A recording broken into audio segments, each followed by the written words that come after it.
કોંગ્રેસ અધ્યક્ષ મલ્લિકાર્જુન ખડગે દ્વારા ગુજરાતીઓને લઈને કરવામાં આવેલા નિવેદન મુદ્દે રાજકારણ ગરમાયું છે। આ મુદ્દે ભાજપના પ્રદેશ અધ્યક્ષ જગદીશ વિશ્વકર્માએ કોંગ્રેસ પર આકરા પ્રહાર કર્યા છે। જગદીશ વિશ્વકર્માએ નિવેદન આપતા કહ્યું હતું કે કોંગ્રેસ વારંવાર ગુજરાતીઓનું અપમાન કરતી આવી છે। કોંગ્રેસના નેતાઓ ગુજરાત અને ગુજરાતીઓ વિશે અપમાનજનક ભાષા વાપરે છે, જે કોંગ્રેસની માનસિકતા દર્શાવે છે। ત્યારે વધુમાં તેમણે શું જણાવ્યું, આવું સાંભળીએ। ગુજરાતની 6.5 કરોડ જનતા કોંગ્રેસના રાષ્ટ્રીય અધ્યક્ષ મલ્લિકાર્જુન ખડગે અને કોંગ્રેસીઓને પૂછવા માંગુ છું કે ગુજરાત પ્રત્યે એટલું ઝેર કેમ? વારંવાર ગુજરાતીઓને જ કેમ ટાર્ગેટ બનાવવામાં આવે છે? ગુજરાત અને ગુજરાતીઓને તેમની આટલી બધી ઈર્ષા શેના માટે છે? કેરળની ચૂંટણીના ઉન્માદમાં કોંગ્રેસના રાષ્ટ્રીય અધ્યક્ષ મલ્લિકાર્જુન ખડગેજી ભાન ભૂલ્યા છે ત્યારે ચૂંટણી પ્રચાર દરમિયાન ખડગે દ્વારા ગુજરાતીઓને અભણ અને મૂર્ખ કહેવામાં આવ્યા છે। પીએમ નરેન્દ્ર મોદીજી અને કેન્દ્રીય ગૃહ મંત્રી અમિત શાહ જેવા ગુજરાતી નેતાઓ સામે સીધી રાજકીય લડત ન આપી શકનારા હવે ગુજરાતીઓનું અપમાન કરી રહ્યા છે। માત્ર ગુજરાત અને દેશ વિદેશમાં રહેતા તમામ ગુજરાતીઓનું વારંવાર અપમાન એ ગુજરાતી ક્યારેય સહન નહીં કરે।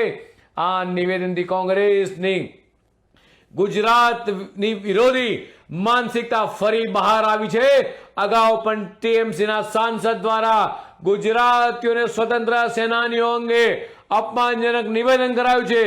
પ્રશ્ન ઉઠી રહ્યો છે કે રાષ્ટ્ર નિર્માણમાં ગુજરાતીઓના વિશાળ યોગદાનને શું ખડગે ભૂલી ગયા છે કે પછી ગુજરાતના વિકાસને અહીંની એકતા સામે ગભરાયેલા છે?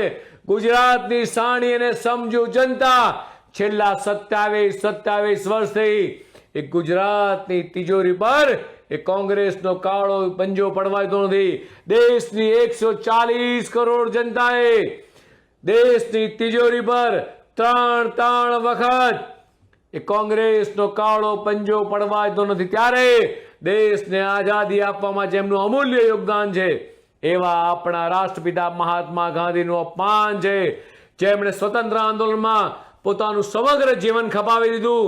આઝાદી પછી પણ દેશના 562 રજવાડાઓને એક કરી ભારતની અખંડતા જાળવી રાખવાનું અભૂતપૂર્વ કામ કર્યું હોય તેવા લોખંડી પુરુષ સરદારભાઈ વલ્લભભાઈ પટેલનું સનાતન અપમાન છે।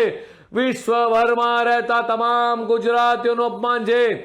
મલ્લિકાર્જુન ખડગેને તેમના તમામ કોંગ્રેસીઓને સોનિયા ગાંધીજીને રાહુલ ગાંધીજીને પૂછવા માંગુ છું કે આવો ગુજરાતમાં પછી ખબર પડશે।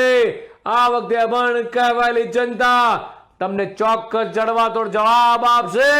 ગુજરાત કોંગ્રેસ અને મલ્લિકાર્જુન ખડગે જો આ મામલે માફી નહીં માંગે તો પછી ગુજરાતની જનતા પોતાનો કરારો જવાબ આપશે।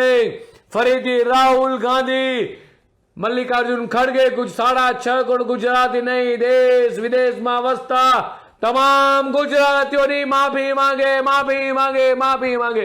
ખડગેજી આનો જવાબ આ બંને ગુજરાતીઓ તમને ભારે પડશે, લખવો તો લખી રાખજો।